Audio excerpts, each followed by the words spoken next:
안녕하세요. 사랑합니다. 이렇게 자신 있게 사랑한다는 표현을 하는 것은 주님이 명령하셨기 때문에 그렇습니다.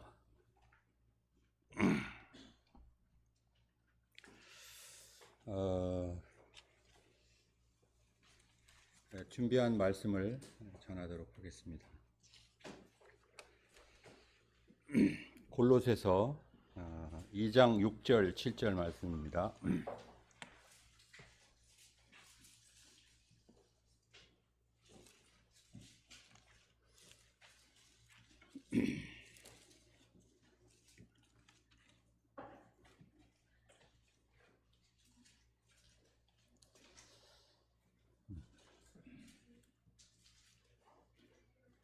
골로새서 2장 6절 7절 다 함께 한번 읽어볼까요? 2절 시작. 그러므로 너희가 그리스도 예수를 주로 받았으니 그 안에서 행하되 그 안에 뿌리를 박으며 세움을 받아 교훈을 받은 대로 믿음에 굳게 서서 감사함을 넘치게 하라. 제목은 이따 끝날 때쯤 돼서 말씀드리겠습니다. 요번에 태국 여행을 기도해 주셔서 잘 갔다 왔습니다.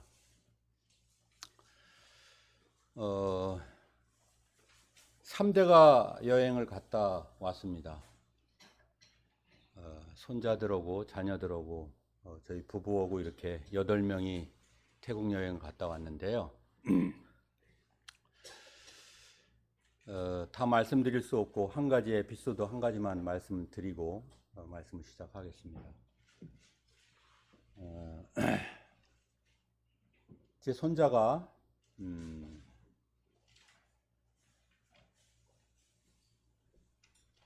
거기 그 태국에 있는 안병환 형제님하고 같이 밥을 먹는데 이틀을 같이 있었거든요. 안 형제님하고 일요일날 토요일날 가서 일요일날 예배 드리고 일요일날하고 월요일날까지 같이 지냈습니다. 첫째 날은 함께 하면서 그런 걸 잘 몰랐는데 둘째 날 만나서 첫째 날은 우리가 식사를 대접했는데 둘째 날은 안 형제님이 식사를 대접하겠다고 해서 맛있게 저희가 접대를 받았습니다. 근데 둘째 날 식사를 하면서 우리 하늘이는 저희 손자입니다. 막내손 5살 된 손자가 그 안형제님 손만 붙잡고 다니는 거예요. 그래서 제가 물어봤습니다. 너 저 안할아버지가 좋아? 부여할아버지가 좋아? 했더니 안할아버지요! 그러면서 찰싹 들러붙어 갖고 그렇게 다니는 거예요. 조금 서운했습니다. 그런데 그 이면을 제가 들여다보면서 오늘 말씀 내용과 연관이 되기 때문에 이런 간증을 드리는데요. 그때 당시 제가 그것을 물어봤을 때 걔가 안병환 형제님하고 손을 잡고 다니는데 안병환 형제님은 약 1시간 정도면 이제 우리하고 헤어져야 될 시간이거든요. 근데 걔는 그걸 모르죠. 걔 마음으로는 아마 안할아버지랑 영원히 살았으면 좋겠다는 식으로 얘기를 하더라고요. 왜 그런 줄 아십니까? 예? 아니요. 그게 아니라 우리 손자 마음에는 자기가 소원하는 걸 다 들어주는 거예요. 안할아버지는 아직 손자가 없어요. 그러니까 얼마나 이쁘겠어요? 뭐 데리고 다니면서 아이스크림도 사주고 과자도 사주고 자동차 별걸 다 사주는 거예요. 다. 근데 그 전에 저도 그랬거든요. 근데 안 들어주는 게 여러 가지가 있죠. 너무 과하게 걔한테 친절하게 해주면 버르장머리가 나빠지니까 적당한 선에서 하잖아요. 친할아버지는.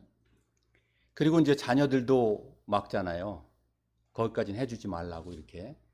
내가 걔한테 해준 게 얼마나 많은데 침대도 짜주고 탁자도 만들어주고 걔 소원 얼마나 많이 들어줬는데 아니 요놈의 자식이 괘씸하게 안할아버지가 좋아 부여할아버지가 좋아 그랬더니 안할아버지가 좋다는 거예요. 난 쳐다보지도 않아요. 손잡자니까 얼른 삐치고 나가서 안할아버지 손만 잡고 다니더라고요.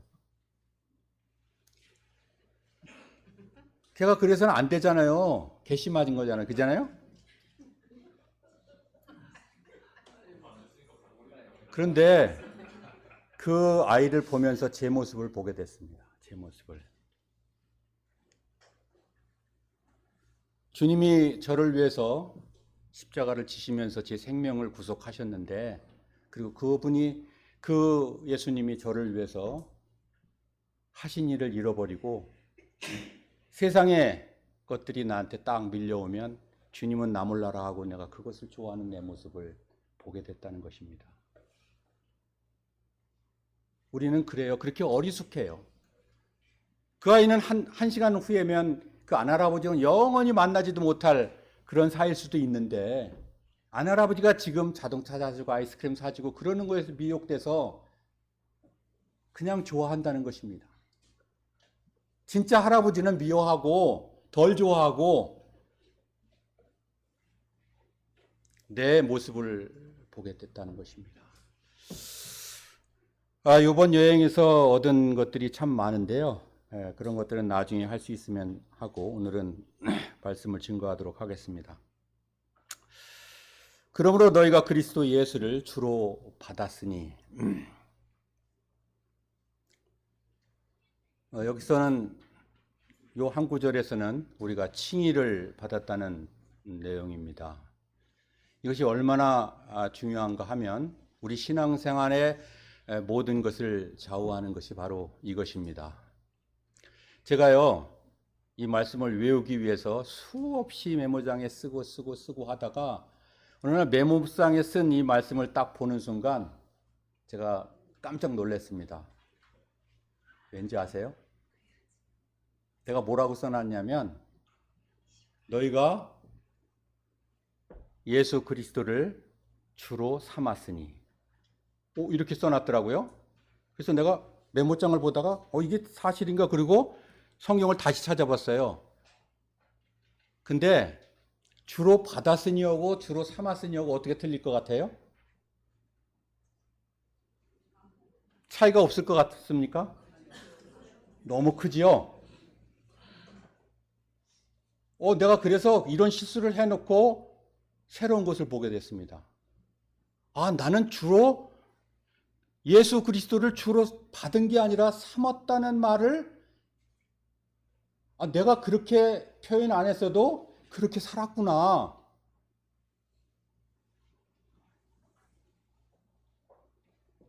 주로 받은 것은 은혜로 받고 인격적으로 그분을 인정하고 받는 거잖아요. 근데 삼는 것은요, 내 마음이에요. 이 차이가 크다는 것을 알게 되면서, 내가 칭의를 받고 나서 예수 그리스도를 내 구주로 삼았구나. 이런 삶을 돌아보게 됐다는 것입니다. 그것은 너무너무 새삼스러운 것이었어요. 그런데 우리는 누구나 주님 하면서 주님을 주님으로 인정하지 않는 삶을 살고 있다는 것을 스스로 돌아보게 될 것입니다. 그래서 이 시간에는 우리가 주를 구주로 받았다라고 하는 이 사실을 기억하면서 이것이 얼마나 귀하고 놀라운 것인지, 그리고 얼마나 중요한 것인지, 그런 부분에 대해서 제 간증을 곁들여서 말씀을 드리도록 그렇게 하겠습니다. 주로 받았다라고 하면 우리의 행동 반경이나 말이나 생각이나 계획이나 이런 것들이 어느 정도 제약을 받는 것 같은 생각이 들을 때가 많아요. 어디에 속해 있기 위해서는 그 속한 속에서 우리가 행동을 해야 되기 때문에 그렇다는 생각을 많이 하게 됩니다. 그런데 주로 받았다고 하는 것은 성경에 보면 어떤 의미냐 하면 가족적인 의미인 거예요. 제가 아까 말씀을 드린 것처럼 우리 가족 톡에는 또 우리 가족, 저를 필두로 한 우리 가족 바운다리 안에는 14명이 있거든요. 저희 부부하고 아들 둘, 딸 둘, 부부하고 그리고 손녀들, 우리 주은이 뱃속에 있는 복음이하고 이렇게 해서 14명입니다. 그 아이들에게 저는 할아버지고 아버지고 그렇잖아요. 주로 받았다는 것은 바로 그런 것입니다. 예수 그리스도를 주로 받았다고 하는 것은 예수 그리스도 안에 가족이 됐다는 얘기거든요. 그 안에 그 구속이 너무나 부담스럽습니까? 내가 가족의 일 구성원이 되어 있는 것이 너무나 부담스러운가요? 내 남편이 부담스럽고 내 자녀들이 부담스럽고 내 아버지가 부담스러운가요? 주님은 우리가 주님을 부를 때 주님을 신랑이라고 부를 수 있어요. 사도 바울은 우리를 그분께 신부로 중매한다 이렇게 말씀하셨잖아요. 우리는 그분 앞에 그분의 신부로 구원받는 거예요. 그분이 우리의 신랑인 것이 부담스럽습니까? 그분이 우리를 신부로 삼으셔서 우리를 어렵게 하나요? 그분은 우리를 자녀라고 부르십니다. 내가 그분의 자녀라 부담스럽습니까? 우리가 그분을 주로 받는 것은 바로 그런 거예요. 그분은 우리를 친구라고 해요. 우리 친구 없이 살 수 있나요? 그분은 우리를 종이라고 부르십니다. 그분의 종이기 때문에 너무나 어려운가요? 힘든가요? 우리가 그분을 주라 부르는 그 바운다리는 너무나 자연스럽고 사랑스럽고 행복하고 만족하고, 자, 반대 개념으로 생각해 봅시다. 그분을 주로 삼지 않으면 우리의 주인은 누구죠? 첫 번째 나라고 생각하잖아요. 내가 내 주인이라고 생각하고, 우리가 구원받기 전에 우리의 주인은 누구였죠? 마귀였잖아요. 마귀는 우리를 어디로 끌고 갔습니까? 사망으로 끌고 갔잖아요. 죽을 맛이었잖아요.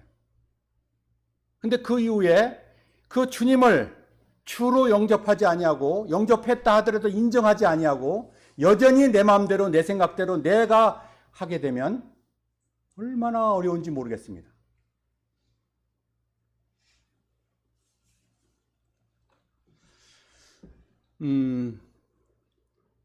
제가 목수일을 하면서 또 농촌에서 농사 일을 이렇게 주관해서 하면서 우리 아버지가 그리울 때가 참 많았어요.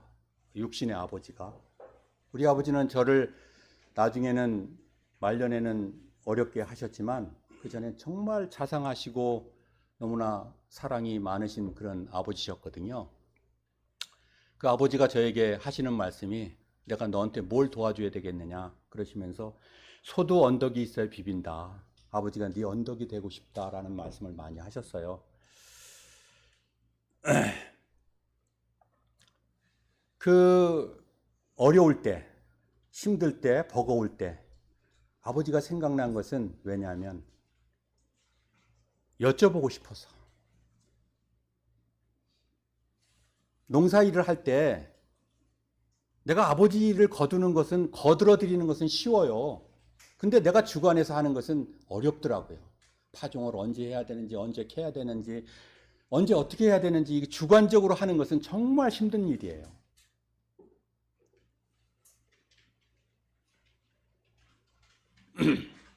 충주에 통나무집을 멋지게 져놓고 아버지가 보고 싶어서 그렇게 많이 울었습니다. 하염없이 눈물이 나오더라고요. 진짜 친구는 어려운 일을 같이 나누는 것이 아니라 정말 기쁜 일을 내일처럼 기뻐해 주는 사람이 참 친구라고 생각합니다.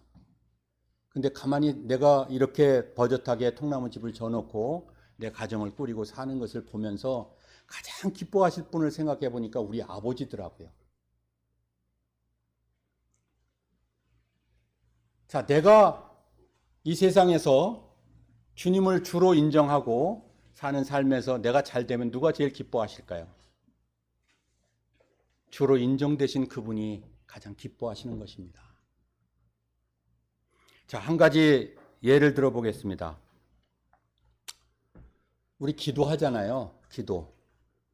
오늘 아침에 기독교 방송을 이렇게 딱 틀어놓고 운전을 하고 오는데 거기 아나운서가 하는 얘기가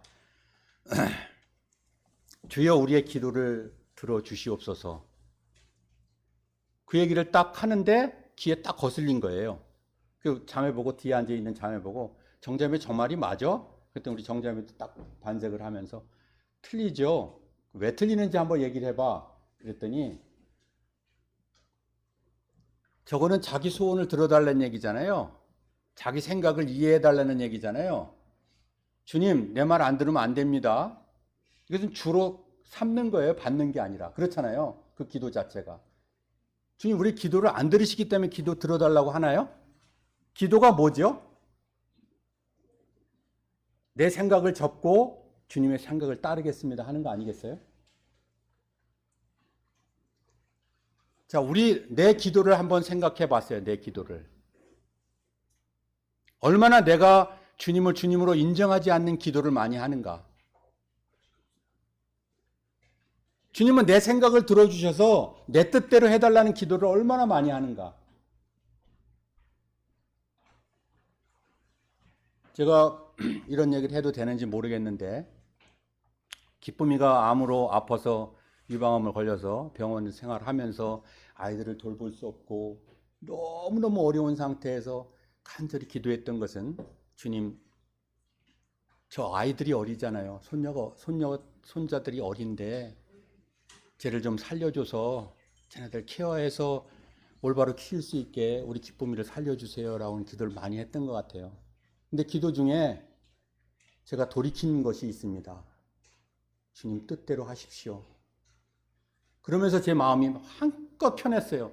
그리고 나서 기쁨이한테 갔는데 기쁨이가 저한테 하는 얘기가, 아버지 괜찮아요. 저를 위로하는 거예요. 아버지 입장에서 딸 살려달라고 하는 게 뭐 잘못된 기도라고는 생각하지 않습니다. 그런데 그렇게 기도해도 답답하더라고요. 내 소원을 안 들어주면 난 삐딱하게 나갈 것 같아요. 그럴 수 있어요, 주님? 근데 내가 기쁨이를 더 사랑하나요? 주님이 더 기쁨을 사랑하나요? 제가 돌이켰어요. 주님 뜻대로 하시옵소서. 주님이 어떻게 하시든 좀 받아들이겠습니다. 그 다음부터 저 자유해졌어요. 제가 살든지 죽든지 내가 어려울 일이 없다. 주님이 어떻게 하시든 받아들이겠습니다. 그 전의 기도는 그 주님을, 예수 그리스도를 주로 삼은 기도였어요. 그 후에 제가 그렇게 돌이켜서 기도하고 난 다음에는 주로 받은 기도를 하면서 주님의 주권을 양껏 인도하고, 그 주님의 주권 앞에 제가 보복합니다, 복종하겠습니다라고 하는 그 태도로 할 때 기도하고는 전혀 다른, 제 마음가짐부터 제 마음에 평안을 주시는 것까지 모두가 다른 상태로 저에게 다가오는 것을 느끼게 하셨습니다. 기도를, 우리가 하는 기도를 잘 살펴보면 그런 여러 가지 모순된 점들이 많다는 것, 그리고 내 기도를 안 들어주신다고 해서 마음이 어렵고 힘든 그런 상태를 많이 만나는 경우를 볼 수가 있다고 하는 것입니다. 제가 참 건강해 보이죠. 저는 그 덕분 하나가 뭐냐면 찬양이라고 생각합니다. 여러분, 찬양할 때 저는 그런 태도를 갖습니다. 제가 음치에 박친데 목소리만 커요. 틀리든 말든 저는 저에게 주신 재능대로 하고 있습니다. 찬양도 이기적으로 할 수 있어요. 주님을 삼은 기도를 할 수도 있고 주님을 주로 받은 기도를 할 수도 있어요. 내 사정, 내 형편대로 따라서 하고 싶으면 하고 말고 싶으면 말고 그냥 주저리 하든지 말든지 이렇게 보낼 수도 있고요. 찬양하는 시간에 정말 주님을 찬양하기 위해서 온몸을 다해서 내가 할 수 있든지 없든지 간에 내 의지와는, 내 생각과는, 내 형편과는, 내 감정과는 아무 상관없이 주님을 찬양할 시간에는 찬양해야 되는 거예요. 그렇지 않고 내 형편에 따라서, 내 지금 사정에 따라서 하는 둥 마는 둥 이렇게 하는 것은요, 예수 그리스도를 주로 받은 것이 아니라 주로 삼은 거예요. 내 마음대로 하는 거예요, 여전히.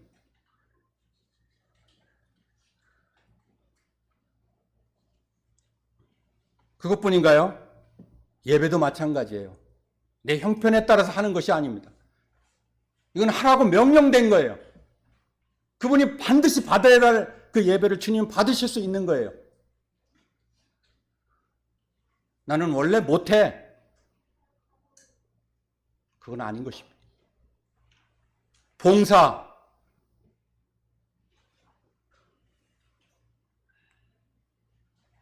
내가 이렇게 해서 이거 못한다. 이거 주로 삼은 것이지 주로 받은 것 아닙니다. 그런 태도, 그런 생각 자체가 교회를 어렵게 하고 개인을 어렵게 하고 힘들게 한다라고 하는 생각을 갖게 했습니다.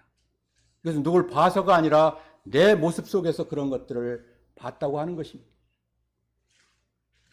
교제도 마찬가지.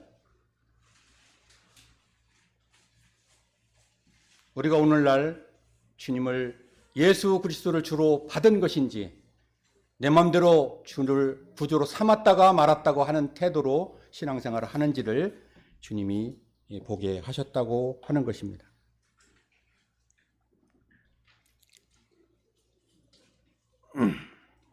고린도전서 6장 19절, 20절 안 찾으셔도 됩니다. 계속 말씀을 읽어 드릴 건데 그냥 들으셔도 괜찮고요. 너희 몸은 너희가 하나님께로부터 받은 바 너희 가운데 계신 성령의 전인 줄을 알지 못하느냐. 너희는 너희 자신의 것이 아니라 값으로 산 것이 되었으니 그런즉 너희 몸으로 하나님께 영광을 돌리라. 나는 내 것이 아닙니다. 이것이 인정이 되십니까? 오늘날 신앙생활 하시면서 매 순간 나는 내 것이 아니다. 주님의 것이다. 인격적으로 인정하면서 내가 주님의 몸된 것을 인정하느냐 하는 것입니다. 그리고 주님이 정해주신 그 바운다리 안에서 마음껏 자유를 누리고 만족을 누리고 사느냐 하는 것입니다. 내가 만족이 없는 것은 주님을 떠나서 내 마음대로 살기 때문입니다. 보잘것없고 먼지 같은 그런 존재로서 주님의 영을 가진 자가 그 거대하신 주님의 목적을 먼지 같은 내가 내 생각으로 어떻게 따라갈 수 있겠습니까? 생각하는 것마다 부족하고 생각하는 것마다 미련하고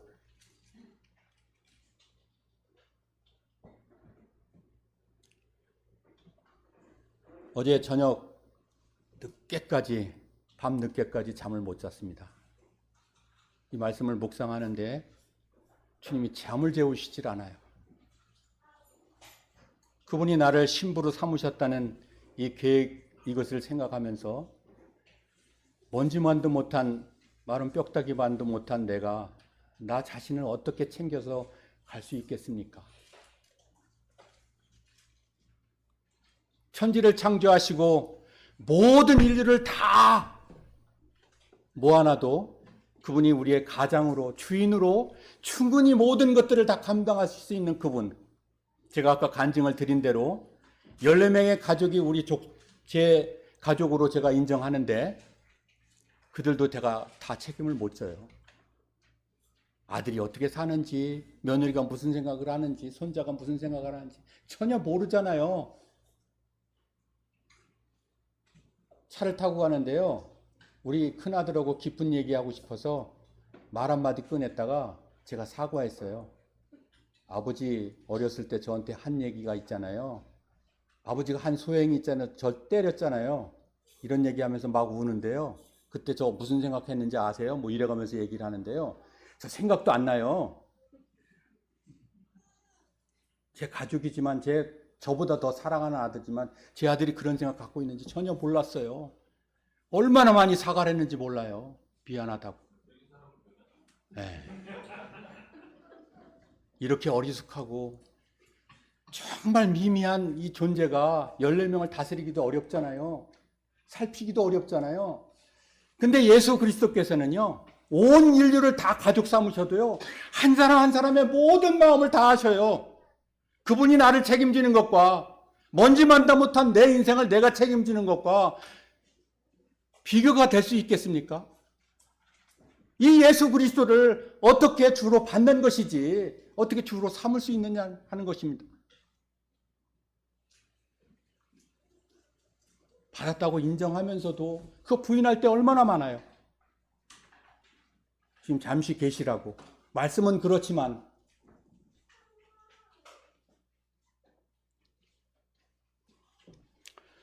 여기에 보면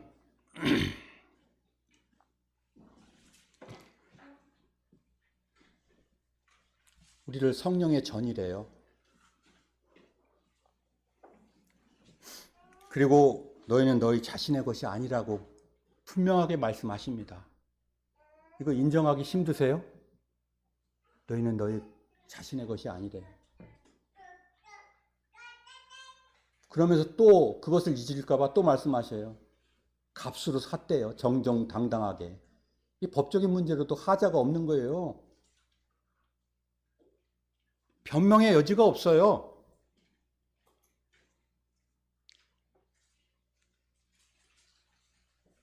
너희 몸은 하나님께 영광을 돌리라는 거예요.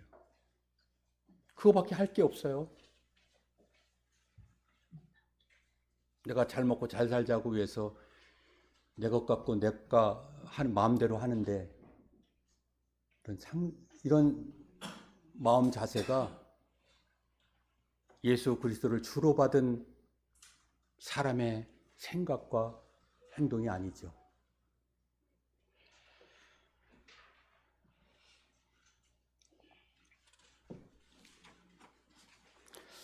그런가 하면 고린도 후서 2장 17절에 보면 우리는 수많은 사람들처럼 하나님의 말씀을 혼잡하게 하지 아니하고 곧 순전함으로 하나님께 받은 것 같이 하나님 앞에서와 그리스도 안에서 말하노라. 제가 이 말씀을 계속 묵상하면서 한 가지 성경에 기록된 말씀을 이렇게 생각하면서 묵상했습니다. 누가복음 15장 11절부터 끝에까지 나오는 탕자의 비유입니다. 한 집에 두 아들이 있었는데 다 말씀을 안 드리겠습니다. 아는 얘기니까. 둘째 아들이 가산을 아버지의 유산을 받아서 멀리 아버지를 떠났습니다. 이 아들도 자기 생각대로 한 것입니다. 아버지의 조언이나 아버지를 아버지라 인정하지 않고 아버지를 떠난 것이죠. 결과가 뭐죠? 결과가 뭐죠? 예? 예. 잘 됐나요? 내 생각대로 하면 잘 될 것 같죠. 그 아들이 떠날 때쯤 됐을 때, 막 떠날 때 망할 것이다라고 해서 떠났을까요? 우리도 주님을 떠나서 주님 말씀보다도 내 생각이 옳다고 생각하고 시작할 때 나 망할 것이다라고 생각해서 그런 말 하는 사람은 없어요. 잘 될 것이라고 가상을 하는 거예요. 근데 이 아들을 잘못된 거 이 아들뿐이 아니에요. 제가 이 아들처럼 살아보니까 안 되더라고요. 주님을 주님으로 인정하지 않는 삶은 잘 될 수가 없어요.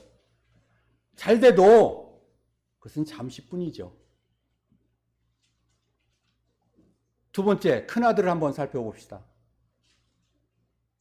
아버지가 그렇게 고대하고 기다리던 둘째 아들이 왔어요. 큰아들 어떻게 했나요? 어떻게 했죠? 자기 생각이 있었어요. 자기 재산 가져가서 그렇게 탕진하고 온 그 아들을 받아? 아버지한테 거역하는 거예요. 자기 생각이 있어서. 자기 생각이 이렇게 무서운 것입니다. 자기 생각은요, 하나님을 거역하는 거고, 하나님 원수된 것이고,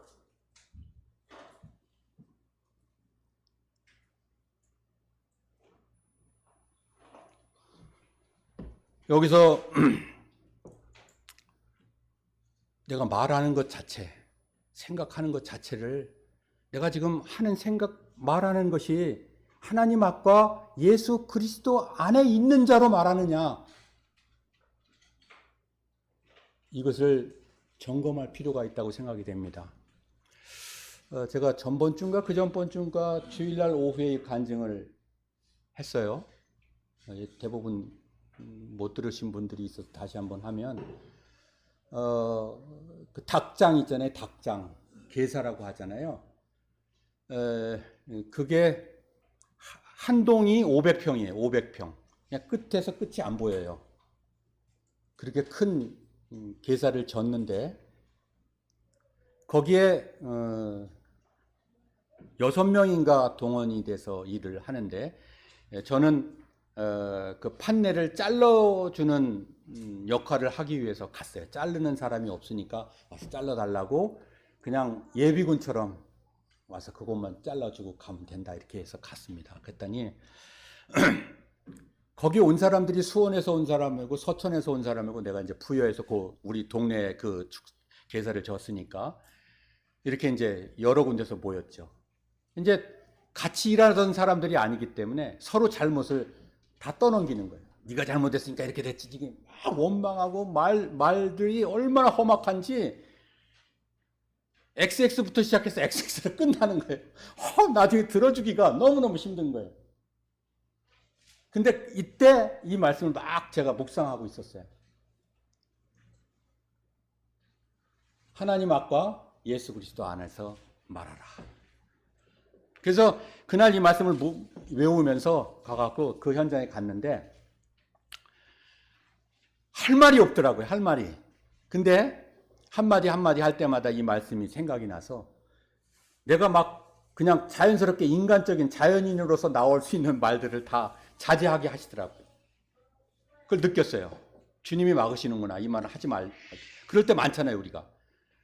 그리고 돌아보면 잘했구나. 그 말 안 하길 잘했구나. 안 하길 잘했구나. 하는 이렇게 그 시간들이 계속 이어졌는데, 그 다음부터 조금씩 변한 게 뭐였냐면 그 사람들이 나를 대하는 태도가 달라졌어요. 저는 완전히 새로운 경험을 했습니다. 주님이 하지 말라고 하는 것, 그리고 우리가 쉽게 내뱉을 수 있는, 아무 생각 없이 내뱉을 수 있는 말 한마디도 하나님 앞과 예수 그리스도 안에서 말하라. 왜냐? 여기 앞에 나와 있는 것처럼 하나님의 말씀을 혼잡하게 하지 않기 위해서, 내가 그리스도인이라고 말하면서 세상 사람들과 똑같이 말하고 행동하면 하나님의 이 말씀이 보는 사람마다 다 혼잡하게 되는 거예요.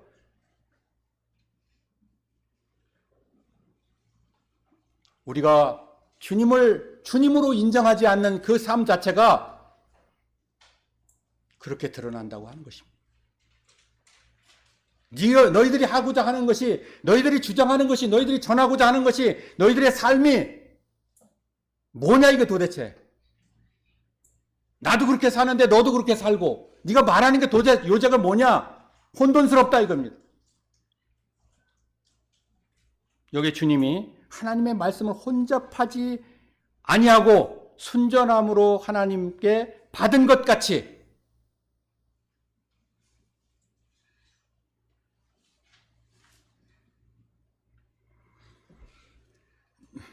나더러 주여 주여 하는 자마다 다 천국에 들어갈 것이 아니다.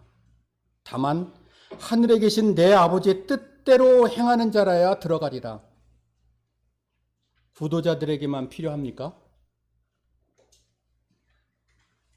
제가 아침에 일어날 때마다 주여 하고 일어나거든요. 아버지 하고 일어나거든요. 제가 왜 이 말을 하는지 돌이켜보면요, 주여 주여 하는 자마다 주님의 영광을 보는 것이 아니고 주님께 영광을 돌리는 것이 아닙니다. 정말 내가 주님을 주님으로 인정하기 때문에 주여 주여 하는가? 내 삶에서 주님을 주인으로 인정하는가? 제가 복잡해질 때가 있어요. 제 감정 하나 추스리지 못하면서 주여 주여 할 때가 참 많습니다. 내 감정이 얼마나 기복이 심한지, 좋을 때가 있고 나쁠 때가 싫을 때가 있잖아요. 제가 구원받고 초창기 때 그 전에 간증한 적이 있는데 저희 자매하고 다투고 나서 뽕 잡으러 갔어요. 주일날. 여러 번 얘기 드렸잖아요. 그 후에 별다른 이유로 교회에 빠진 적이 없는데 우린 기복신앙 할 수 있습니다. 그 이후에 제가 예배를 드려야 되는데 기분이 안 좋은 거예요.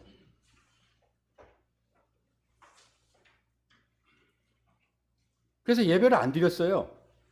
근데 그게 합당한 이유가 안 되더라고요. 전혀 안 돼요. 그러니까 막 싸우다가도 이거 엄청 기분이 안 좋아도 힘들어도 예배는 드려야 되는 거예요. 그게 주를 인정하는 거예요. 주로 받는 거예요. 받은 자의 행동은 그런 거예요. 내 기분대로 하는 거, 그것은 주로 삼는 거예요. 내 마음대로 하는 거예요.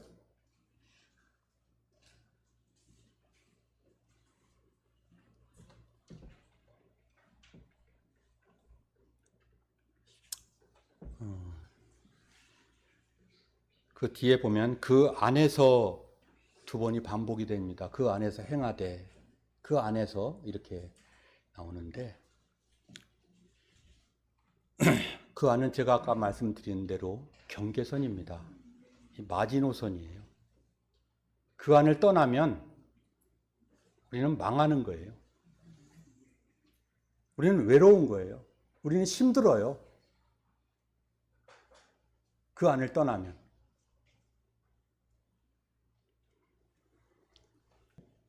로마서 3장 24절에서 그리스도 예수 안에 있는 속량으로 말미암아 그리스도 예수 안에 있는 속량으로 말미암아 하나님의 은혜로 값없이 의롭다 하심을 얻은 자 되었는지라. 은혜로 얻은 이 안에 들어가는 거,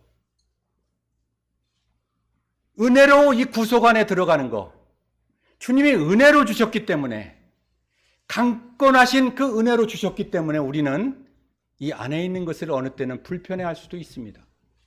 주님은 너무나 지극히 인격적이신 분이시기 때문에 차라리 언제는 강제로 해주셨으면 좋겠어요.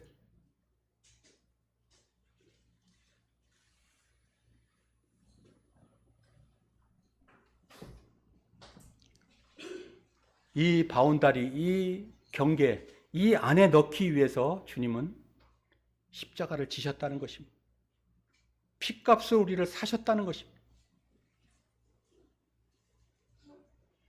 제가 아까 얘기했잖아요. 저를 아버지라고 부를 수 있는 사람들이 8명이거든요. 8명. 우리 아들 둘, 딸 둘, 며느리 둘, 사위 둘. 근데 가끔가다 우리 상원이가 날 보고 아버지 해요. 상원이한테 너무너무 감사하면서도 고마워요.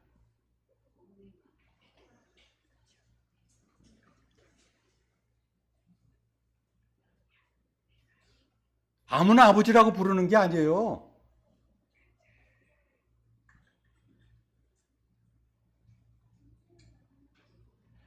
우리가 이 안에 들어가는 거요. 쉽게 된 거 아니에요. 천지를 창조하신 그 주님이 십자가를 지셨다니까요.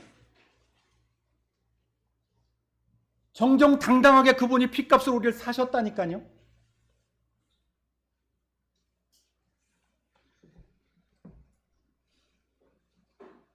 그래서 주님이 내 안에 거하라.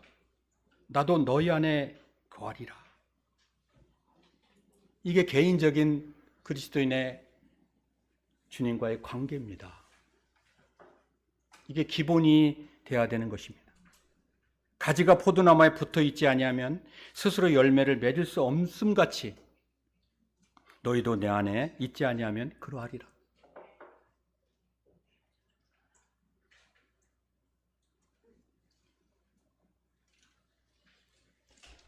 윤정아 형제님 계신데 제가 포도나무 얘기해서 죄송한데요. 저희 집에 딱 한 그루 포도나무가 있거든요. 근데 열매가 너무 유치해서 먹을 수도 없고 열리는 건 보긴 보는데 가꾸질 않으니까 아무것도 안 돼요.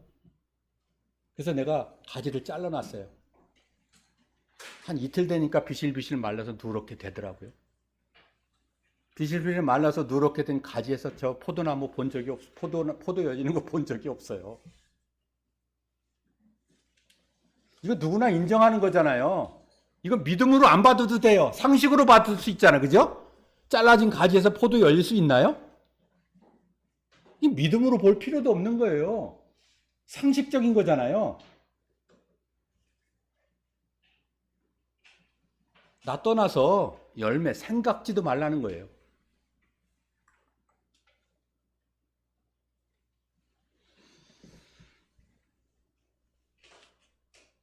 우리에게 열매가 없는 것은 그분을 떠났기 때문에 그렇습니다. 내가 그분 안에 있지 않기 때문에. 그분은 여전히 내 안에 계셔요. 근데 내가 그분 안에 있기를 원치 않아요.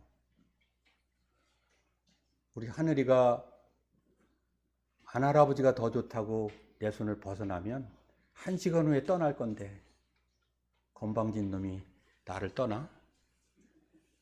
나는 그렇게 생각할 수 있어도 우리 주님은 전혀 그렇게 생각하지 않으셔요. 그렇게 떠났다가도 돌아오기만을 기다리시는 그 주님, 너희들을 삶에서 열매가 있기를 원하시는 그 주님이 우리를 긍휼히 여기신다는 것입니다. 또 무리에게 이르시되 아무든지 나를 따라오려거든 자기를 부인하고 날마다 제 십자가를 지고 나를 따를 것이니라.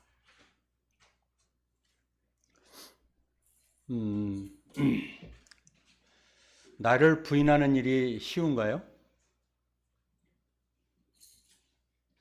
제가 농담 반 진담 반으로 자기 부인은 자기 부인을 통해서 배워라. 우리 박영님이 제일 실감하시는 것 같아. 아직 웃지 않는 분들은 동혁이 형제한테 아직 모르는 것 같아. 아직 모르는 것 같아. 제일 가까이에 있는 사람이 참 어렵잖아요. 가까이 있는 사람한테 인정받기도 힘들고. 주님을 따르는 일보다도 자기를 부인하는 일이 더 힘들 때가 있을 것 같아요. 나 자체를 부인한다고 하는 것은 정말 힘든 일인 것 같아요. 그런데요, 제가 어쩌냐에도 잠을 못 잔 이유 중에 하나가 주님이 안 재우셔요. 너 내 거다, 내 거다 하시는데, 그래요, 주님 거니까 좀 잠 좀 재워주세요. 그래도 막 계속 너무너무. 그래서 제가 이 말씀 제목을 나는 행복합니다라고 지을까. 근데 결론적으로 뭐라고 지었는지 아세요? 주님 감사합니다. 이렇게 지었습니다. 막 눈물이 날 것 같아요. 그 주님하고 사랑을 나누는데 나를 얼마나 꽉 끼워놔 주시는지 숨을 쉴 수가 없어요. 주님 좀 놔주세요. 너무 행복했어요. 내가 한 가지 부인되잖아요. 그 주님이 드러나시는데 그 기쁨은 세상이 주지 않더라고. 제가 예전에도 말씀드렸는데 옥리의 꼼슬머리에다가 고집세기가 유명했거든요. 이 고집도 주님이 꺾으시는데 아마 이 고집 안 꺾였으면 나 진작에 이혼했을 것 같아요. 내 마음대로 하고 싶어서.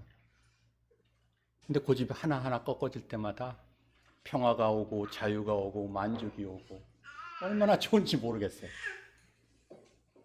내 잘못된 생각을 주님 말씀으로 바꾸실 때마다 내가 부인되니까 그렇게 좋아요. 이 기쁨을 위해서 주님이 나를 구원하셨고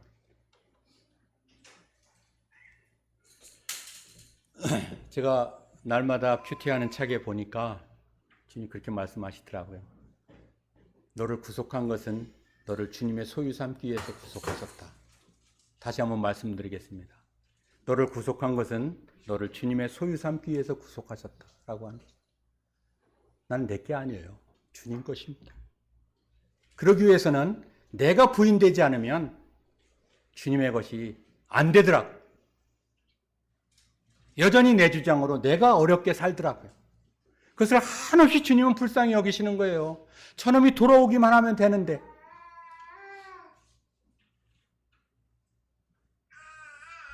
동혁경제님, 제가 시 준 거 곡 썼어요?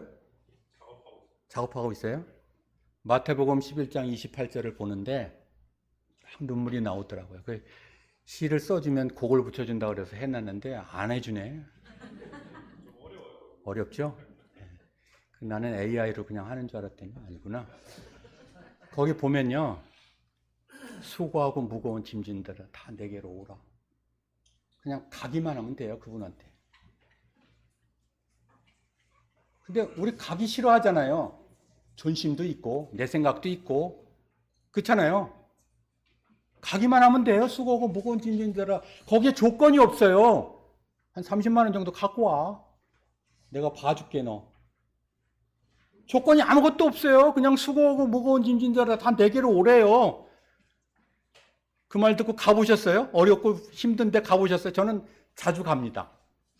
그래서 제가 시를 썼어요. 두려울 때, 어려울 때, 힘들 때, 외로울 때, 슬플 때, 괴로울 때 언제든지 가면 돼요. 그분한테 가기만 하면 돼요. 근데 거길 안 가려고 해요.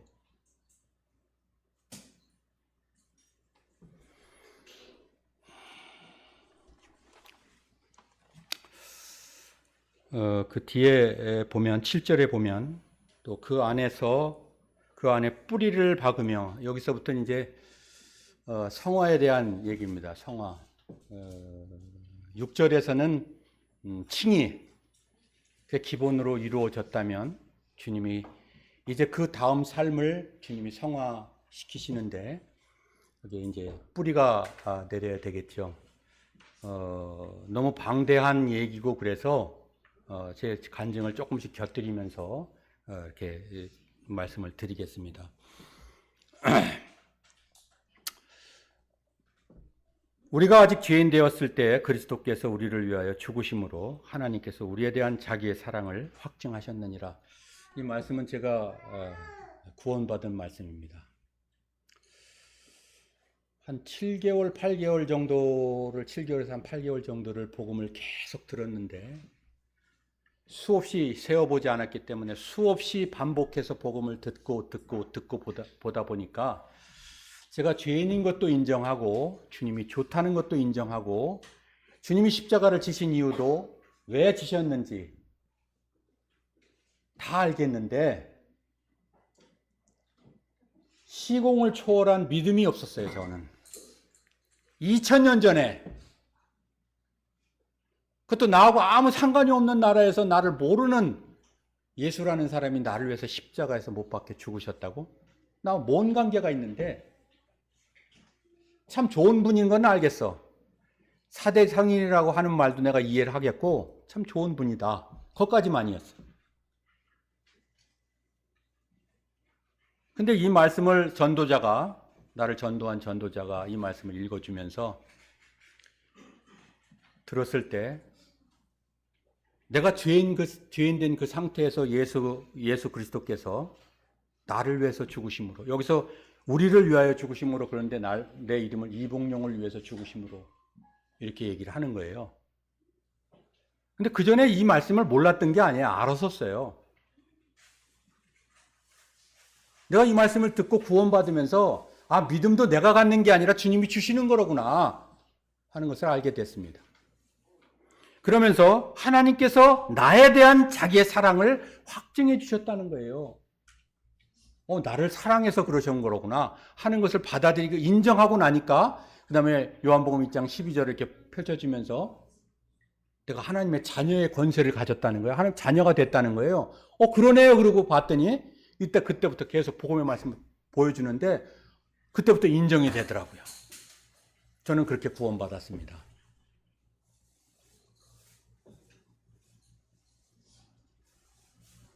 제가 예수 그리스도 안에 뿌리를 박게 되는 처음의 말씀이 이 말씀이었어요.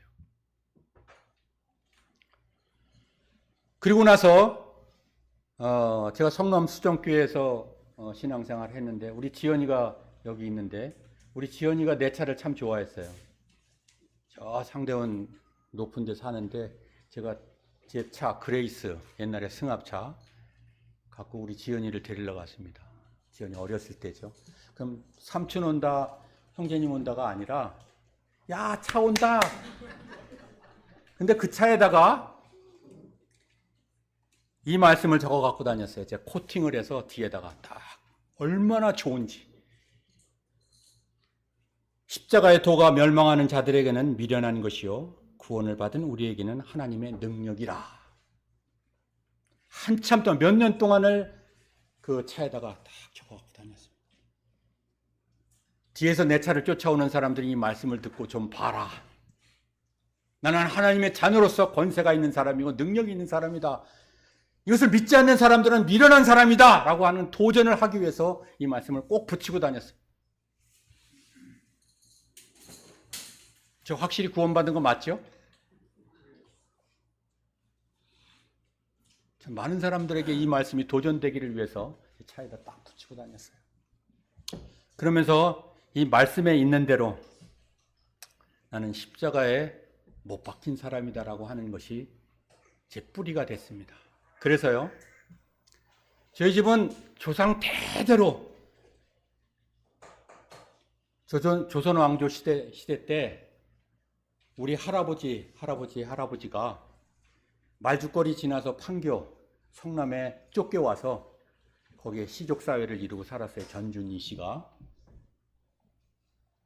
가족적인 종교는 유교입니다. 유교. 제사를 얼마나 정성껏 지냈는지 한 달에 꼬박꼬박 2번씩 있어요. 제사가.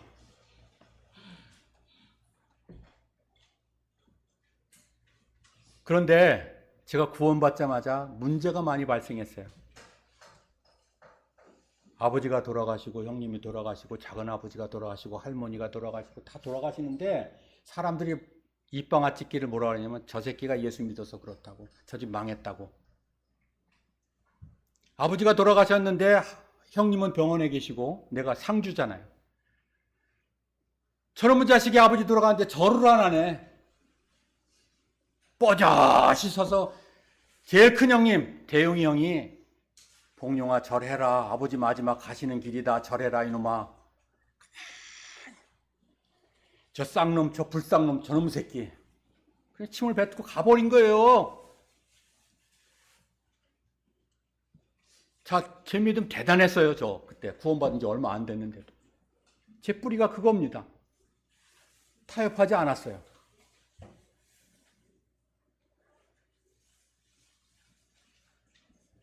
십자가의 도가 저를 붙잡은 것입니다. 주님이 저를 개인적으로 확정하신 그 사랑이 제 마음 가운데 있었어요. 그래서 제 마음에 묵상하는 것 단 한 가지였습니다. 주님, 저들은 몰라서 저렇습니다. 이게 다라고 생각하는 저들의 미련함을 저는 알 수 있습니다. 육신의 아버지가 마지막 가는 길 제 제사 안 지냈어요. 저는 한 번 안 했습니다. 왜 주님이 하지 말라고 하니까. 그들은 거기에 다 모인 저희 할머니, 저 할아버지 뻘 되시는 분, 아저씨 뻘 되시는 분, 형님 뻘 되시는 분, 다 막 압박을 넣었어요. 절해라, 절해라.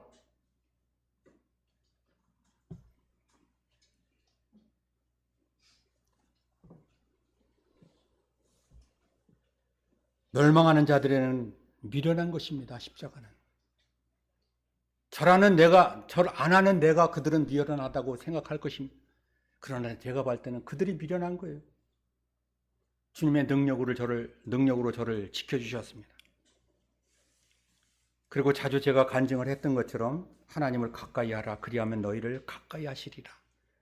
죄인들아, 손을 깨끗이 하라. 두 마음을 품은 자들아, 마음을 성결하게 하라. 제가 집을 짓다가 떨어져서 오줌줄이 끊어졌는데 다 멀쩡하잖아요. 사지가 다 멀쩡한데 오줌 넣는 것만 불편한 거예요. 병원에서 말씀을 보는데 야고보서를 보는데 이 말씀을 딱 부딪혔는데 더 이상 나갈 수가 없는 거예요. 내가 돈 벌어서 먹고 살기 힘들어서 주님을 멀리했구나 싶어서 말씀으로 그냥 계속 일관해서 병원에서도 병원 생활하면서 이 말씀을 묵상하는데 이 말씀을 붙잡고 얼마나 울었는지 몰라요. 그동안 내가 하나님을 가까이 하기보다도 돈 버는 일에 가까이해서 주님을 떠나 있었구나. 내가 주님을 가까이 하기 시작하니까 주님이 저에게 가까이 다가오시더라고요. 더 가까이 다가오시더라고요. 내 생각 속에까지 다 들어오시는데 얼마나 가까운지 제가 없어지는 것 같아요. 이런 말씀들이 로마서 5장 8절, 고린도서 1장 18절, 야고보서 4장 8절 이런 말씀들이 저희 뿌리가 됐습니다.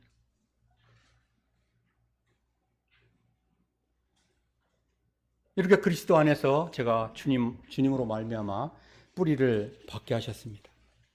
전번주에 우리 이영님을 통해서 첫사랑을 회복하라라고 하는 말씀을 들으면서 에베소서 교회가 다 좋지만 책망받은 것 중에 하나가 첫사랑을 회복하라는 것이 아니었습니까?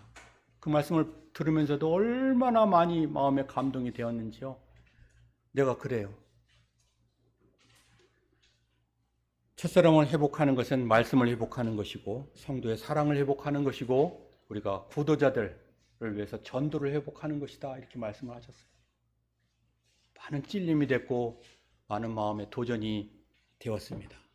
우리는 이렇게 말씀으로 말미암아 마음 가운데 뿌리를 내리게 되는 것입니다. 그리고 이제 세움을 받아 이렇게 됐습니다. 갈라디아서 5장 24절에 보면 그리스도 예수의 사람들은 육체와 함께 그 정욕과 탐심을 십자가에 못 박았느니라. 저는 자주 이 말씀을 묵상합니다. 내가 어떤 사람인가? 그럴 때마다 육체와 함께 내가 정욕과 탐심을 십자가에 못 박았는데 내가 지금 부리고 있는, 내가 생각하고 있는 것이 무엇이지? 나 자신을 돌이켜보게 되고 그럴 때마다 주님이 저를 세우시는 것을 느끼게 됩니다.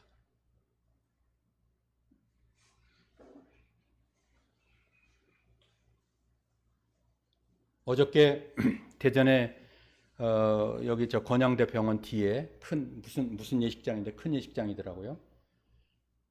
거기에 예식장에 왔다 갔거든요. 근데 거기 오면서 벤츠를 타고 왔습니다. 하얀 벤츠를 타고 왔는데 뭐 내 트럭하고 뭐 별다른 거 없더라고요. 그냥 그 속도로 그대로 가더라고요. 사람들은 그 벤츠를 타고 싶어서 온갖 노력을 하더라고요. 근데 헤드라이트 하나 가는데 300만 원이래요. 아들이 타던 차인데 아들한테 뺏어와서 수리하는데 1,300만 원 들었다 그러더라고요. 그 차면 내가 다 아반떼 같은 거 하나 사는데. 근데 별 볼 일 없더라고요. 하나도 안 부럽더라고요. 근데 뒤에 탄 사람들이 좋다 그러더라고요. 자, 그 차를 내가 타고 싶다는 욕심이 드는 것은 주님이 주시는 욕심일까요? 내가 갖는 욕심일까요? 부질없는 거더라고요.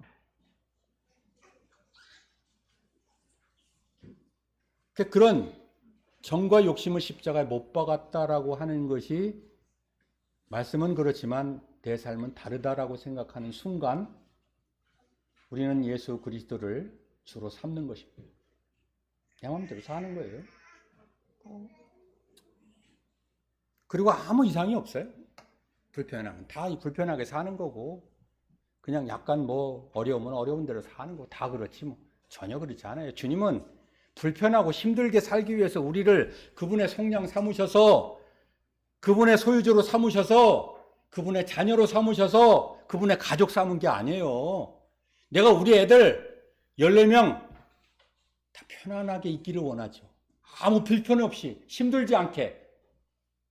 그게 내 소원 아니겠어요? 내가 하고 싶은 그렇게 하고 싶지 않겠어요? 주님 우리를 그분의 소유 삼으셔서 네 마음대로 해서 탕자의 비유에서 큰아들처럼 아버지가 원했던 아들이 왔는데 불평투성이에요. 아니 저놈을 위해서 소를 잡는다고? 아버지 맞아? 왜 저래? 불평하면 자기가 불편할 거예요? 아버지가 불편할 거예요? 자기가 불편한 거예요. 그 불편한 그 관계를, 아버지와 관계를 풀 생각을 안 해요. 어떻게 되죠? 힘들어지는 거예요. 그렇게 해서는 세움을 받을 수가 없습니다. 예수의 사람들은 첫 번째 그 정욕과 탐심을 십자가에 못 박았다라고 하는 것을 알 때 내 생각, 내 욕심이 아니라 그분의 뜻이 우리의 삶 가운데 세워질 때 세워지는 거예요. 왜 이 말씀을 자주 묵상해야 되고 하냐면 우린 연약해서 자꾸 잃어버리니까, 자꾸 실수하니까, 자꾸 내 마음대로 하니까 말씀을 자꾸 묵상해야 되는 거예요. 이 말씀이 나를 세울 수 있도록 자꾸 묵상해. 내 정과 욕심은 십자가에 못 박혔다. 내가 지금 하는 얘기, 하는 욕심, 하는 계획이 뭐냐? 하나님 앞에서 한 것이냐? 하나님이 세워주신 계획이냐? 점검해야 돼. 이와 같이 너희도 너희 자신을 죄에 대하여 죽은 자요 그리스도 예수 안에서 하나님께 대하여 살아있는 자로 여길지어다. 이 여기는 것이 믿음 아니에요? 여기지지 않고 그렇게 되지 않으니까 어려워하는 거예요. 힘들어하는 거예요. 제가 그랬어요. 제가 이 말씀을 사모하고 매일 매순간 이 말씀으로 싸우는 것은 내 자신이 부인되고 그분의 말씀이 내 삶에서 세워지기를 위해서.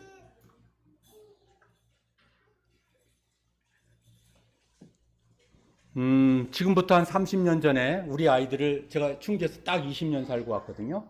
근데 성남수정교회에서 청구받아서 충주로 내려갈 때 주님이 주신 말씀이에요. 내가 이 세대의 부한자들을 명하여 마음을 높이지 말고 정함이 없는 재물에 소망을 두지 말고 오직 우리에게 모든 것을 후히 주사 누리게 하시는 하나님께 두며 선을 행하고 선한 사업을 많이 하고 나누어 주기를 좋아하며 너그러운 자가 되게 하라. 이것이 장래에 자기를 위하여 좋은 터를 쌓아 참된 생명을 취하는 것이니라. 이 말씀을 저에게 주셨어요. 지금도 기억하고 이 말씀으로 저는 살아갑니다. 30년 전에 주신 말씀이기 때문에 저한테 끝났다? 전혀 끝나지 않았어요. 시작도 안 했더라. 매일 매순간 성남수정교회 식구들이 충주에 왔는데요. 옛날에 누에 키우던 잠실, 그냥 브로커로 지은 거라 너무 춥고 너무 덥고 그 좁은 데 방 한 칸에서 아이들 넷을 바락바락 키우고 그러는데 성남수정교회에서 오면 식구들이 오면 잘 데가 없어요. 제가 이 간증을 성남수정교회에서 하면서 뭐라 그러는지 아세요? 선한 사업에 부하고 나눠주기를 좋아하며 선한 사업에 전 부할 것입니다 하고 장담을 하고 내려왔어요. 1년이 지나 2년이 지나 성남수정교회에서 언제 부할 건데요? 주님 창피해요. 좀 부하게 좀 해주십시오. 따졌어요. 왜 이러십니까? 저 여기까지 내려보내셨잖아요. 이 말씀 주시고.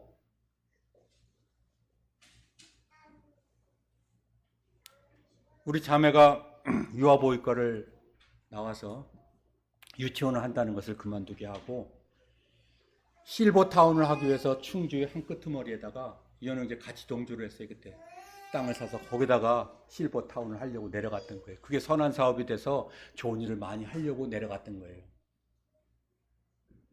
다 닫으셨어요. 지금 그 땅이 있는데 거기에 데려가갖고 사람들 보여주면서 여기다 이렇게 할 것이다. 2년이 돼 3년이 돼도 아무것도 안 돼. 여기 보면 주님이 그때 많이 돈이 필요하잖아요. 그 사업을 하려면 돈도 없었어요. 이 세대의 부한자들을 명하여 마음을 높이지 말고 정함이 없는 재물에 소망을 두지 말고. 이 말씀을 보는데 그 전에 이 말씀이 안 보였거든요. 매일 이 말씀을 붙잡고 기도하는데 내가 부한자들을 명하여 마음이 높아져 있었구나. 내가 부자만 되기를 원했었구나 하는 마음을 꺾으시기를 계속 하시는 거예요. 계속. 내 주변에 돈 많은 사람이 누가 있나 보니까 장인 어르신이야. 가서 얘기해보니까 키도 안 먹혀. 이래서 적고 저래서 적고 하다 보니까 할 일이 아무것도 없네. 잘못 꾼 거였어요, 꿈을.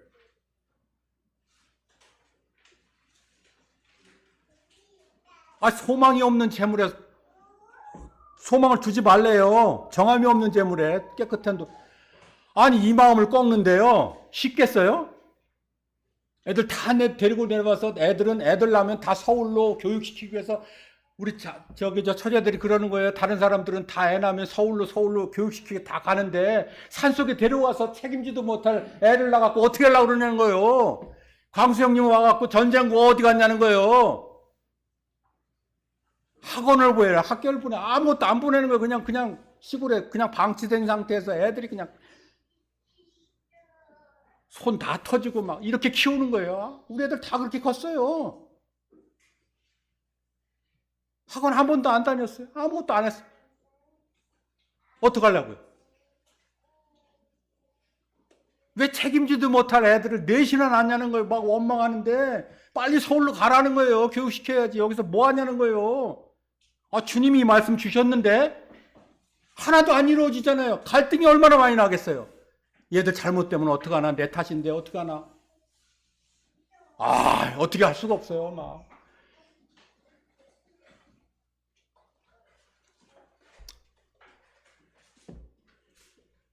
그런데 여기에 보면 모든 것을 후히 주사 누리게 하시는 하나님께 마음을 두라는 거예요. 하나님께. 내 마음이 그렇게 분산돼서 어렵고 힘들 때요, 주님께 계속 두게 하셨어요. 주님 붙잡아 주셨어요.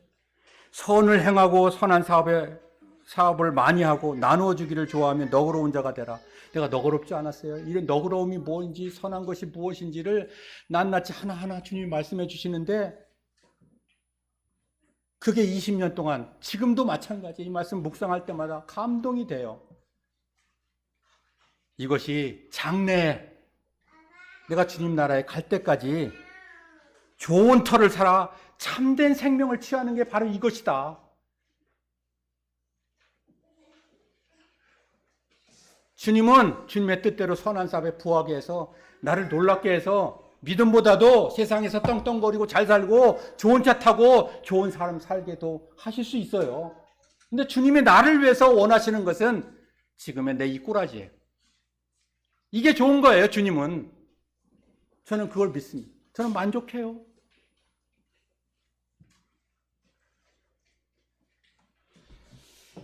주님이 이렇게 말씀을 통해서 저를 세워 가셨습니다. 그리고 교훈을 받은 대로, 시간이 없어서, 아버지께서 내게 하라고 주신 일을 내가 이루어 아버지를 이 세상에서 영화롭게 하였사오니. 이게 주님의 고백이시죠. 예수님의 고백이십니다. 예수님도 하나님이셨지만 아버지가 교훈을 주신 대로 이 땅에 오셔서 그대로 하셨습니다.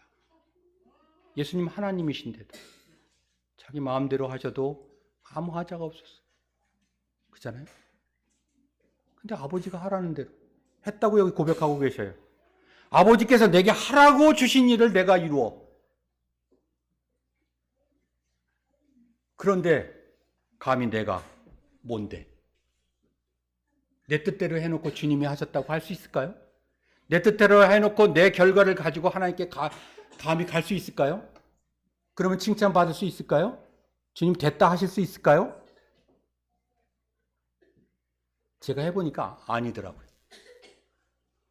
그런즉 누구든지 그리스도 안에 있으면 새로운 피조물이다. 이전 것은 지나갔으니 보라 새 것이 된 새 삶을 살아야 하는 거예요. 새 피조물로 주님이 우리를 새롭게 창조하신 이유는 그분의 교훈을 따라 살게 하시기 위해서. 상식이 아니라 믿음으로 살게 하시기 위해서. 제가 믿음으로 살아보니까요, 믿음을 딱 한 가지로 정의한다면 믿음은 기적이다라는 생각이 듭니다. 믿음은 진짜 기적이에요. 그죠? 동정녀 마리아에게서 주님이 나셨다는 거, 믿음은 기적이 일어나는 거예요. 상식으로는 이해 못하는 겁니다. 바다 위를 걸으신 주님을 상식으로 이해할 수 있겠어요? 믿음으로 받는 것입니다. 내가 구원받은 거요, 이 상식으로 설명할 수가 없어요. 내가 믿음으로 받았다고 로마서 5장 8절을 믿음으로 받았으니까 받은 거지, 시공간을 초월해서 나를 사랑하신 주님을 내가 관계를 맺는다는 것은 이해할 수 없어요. 상식적인 게 아니에요. 믿음으로 받는 거예요. 믿음은 곧 기적 같은 거예요. 우리의 삶에서 매 순간 기적을 볼 수 있는 것은 그분의 교훈을 믿음으로 말미암아 이루어지는 사실이라는 것을 알게 됩니다.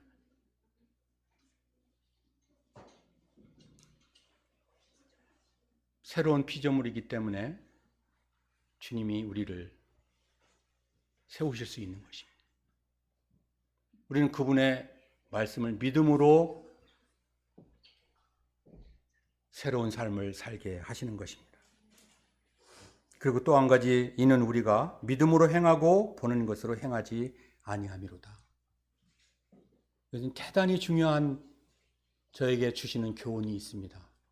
매 순간 제가 결정하고 판단하고 행하는 모든 것들이 보는 것으로 행하는 것인지 내가 믿음으로 행하는 것인지를 점검하는 삶을 살려고 노력하고 있습니다.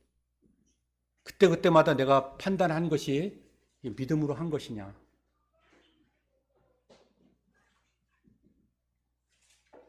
이것이 우리가 주님이 주시는 교훈대로 살고 있느냐 하는 것을 점검할 수 있는 길이라고 생각이 되어졌습니다. 그리고 믿음에 굳게 서서 이렇게 말씀하십니다. 에베소서 4장 13절부터 15절까지를 제가 읽어드리겠습니다.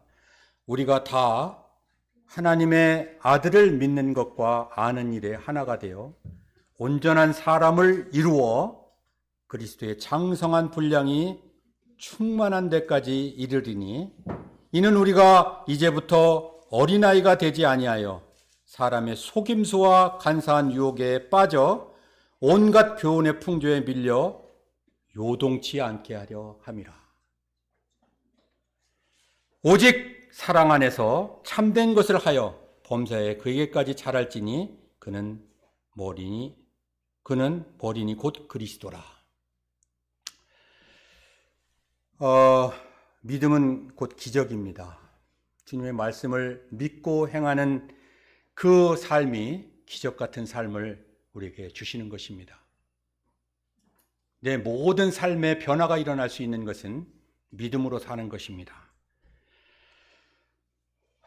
믿음이 없이는 하나님을 기쁘시게 하지 못하나니, 하나님께 나아가는 자는 반드시 그가 계신 것과 또한 그가 자기를 찾는 자들에게 상 주시는 이심을 믿어야 할지니라, 이렇게 말씀을 하십니다. 감사함을 넘치게 하라. 디트리 본히퍼라는 사람이 있답니다. 독일 사람인데요. 보니퍼라고 많이 들어보셨을 거예요. 그분이 하신 얘기를 제가 감동이 돼서 여기에 적용을 한번 해보고 싶은데요. 이분이 뭐라고 말씀을 했냐면, 감사를 통해 사람은 부자가 된다. 멋있죠? 감사를 통해 사람은 부자가 된다. 아무도 감동이 없는 것 같아요. 그런 부자 되고 싶지 않으세요? 범사에 감사하라. 이것이 그리스도 예수 안에서 너희를 향하신 하나님의 뜻이랍니다.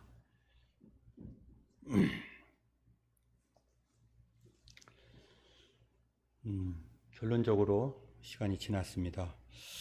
로마서 12장 1, 2절을 읽고 마치겠습니다. 그러므로 형제들아, 내가 하나님의 모든 자비하심으로 너희를 권하노니 너희 몸을 하나님이 기뻐하시는 거룩한 산 제물로 드리라.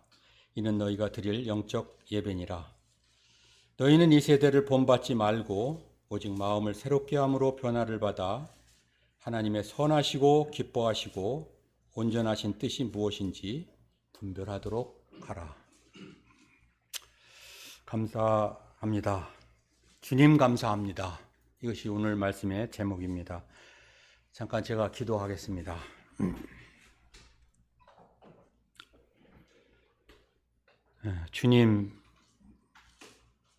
주님이 저희의 주인이시라 참 감사를 드립니다.